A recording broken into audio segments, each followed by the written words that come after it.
What's up, guys? Dave Lipson here, and today we're going to talk about understanding training splits. Training splits refer to the frequency by which you're working out and exercising body parts, and depending on who you are, what you're trying to do, and your training status, as well as some of the logistics of your life, that can all affect what might be the best training split for you. So, what I'm going to do is I'm going to start from the simplest training split and move up from there to stuff that's a little bit more complex. I'll talk about why people do it, what it's good for, what are the advantages, what are the disadvantages, so that you can get a little insight as to what might work best for you, or what might you like to try maybe as you move through different phases of your year and even different phases of your life as goals tend to evolve.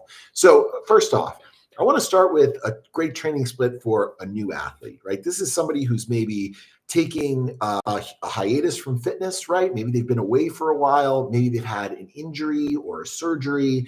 Maybe they're new to lifting. Maybe it's something like a young kid who hasn't really touched weights yet. And this kind of athlete would really pair up well with a 3-day training split, where on those 3 days, it's both upper and lower body. So what you could call a total body training split. That's where you might have some squatting movements with some pulling movements, or some hinging deadlift type of movements with some pressing movements.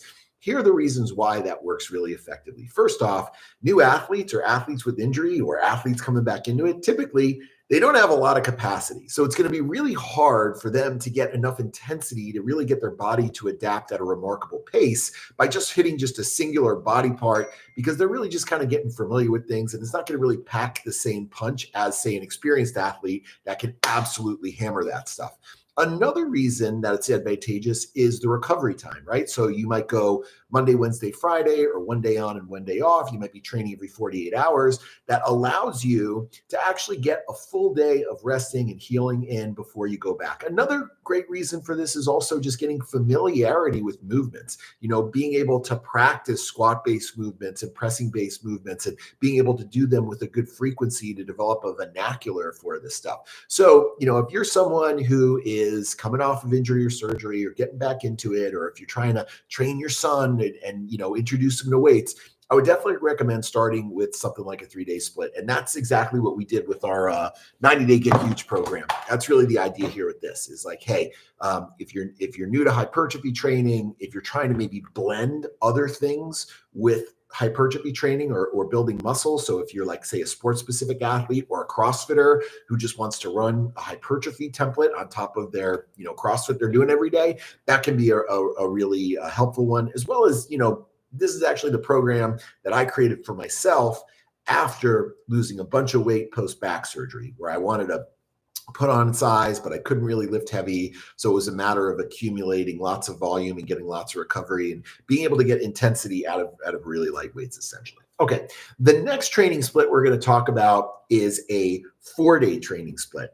And I like this for a lot of different athletes. In fact, a lot of athletes that I work with privately end up doing this split. And this is great for someone who maybe is in a time crunch, right? So you don't have a lot of time. You can't get to the gym as frequently. So you really need to make the training sessions count. This is great for athletes that are maybe specifically trying to develop top-end strength.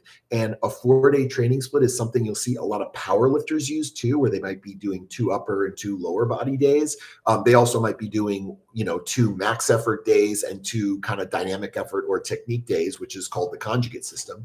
And it's great for athletes that, let's say, they feel like they need to hit body parts more often, because the 5-day split, for whatever reason, maybe they're not training with enough intensity to actually get the adaptations to happen. And I personally will cycle through this myself during times of the year where I'll do the 4-day split versus the 5-day split.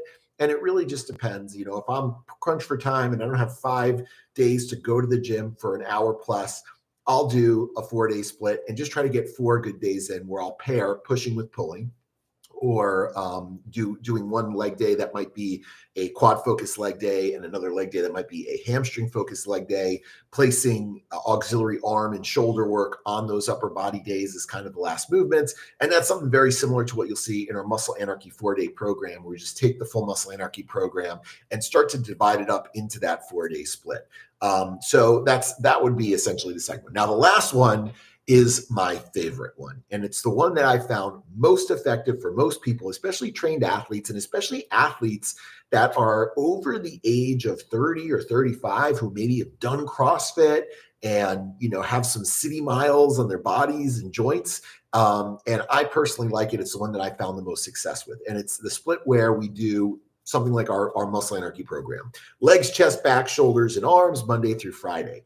Now, there's a lot of thinking that goes into this. Like, first off, the first day is always the hardest day because you're coming off the weekend and you're freshest. So it makes sense to put the body part that's going to be the most taxing on that day when you're likely to be most fresh. That's why Mondays are leg days, and they're totally fucking epic. And then from there, we start working down towards smaller body parts. So we go with legs, and then chest, and then back, and then shoulders and arms, right? So shoulders and arms being kind of the smaller muscle groups, you're not going to have the same general impact on your body and recovery capacity on shoulder day and arm day that you might have on leg, chest, and back day. But that's why we front load that stuff in the first half of the week, where we just hammer, and then you can kind of coast and take your guns off. And that actually helps with recovery. The beautiful thing here is, I want you to imagine if you're someone with a knee issue or a back issue, being able to have a full week to recover from leg day allows you to hit that leg day really hard and get good intensity and progressively overload a lot of these movements that we do, where you're really getting yourself there to that RPE 9 or RPE 10 and feeling confident enough to do it. But then being able to get that rest in between. Now, it doesn't mean you don't touch those body parts, but you're not going to touch them the same way. You'll touch them maybe in some conditioning work or some auxiliary work, but it's not going to be the same impact as 20 rep back squats. Same thing with pressing. Pressing takes a big impact on the shoulders.